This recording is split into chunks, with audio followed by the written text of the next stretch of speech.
রাহুল, বাড়ি থেকে চিঠি পাঠিয়েছে দেখি। তুই এমন করছিস কেন বলতো? যার চিঠি তাকেই খুলতে দে। ঠিক আছে, লে খোল। না না, তুই খোল।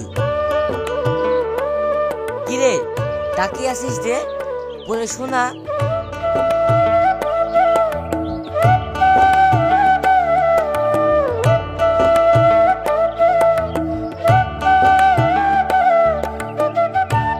শ্রদ্ধেয় দাদা, ভালো আছিস তো?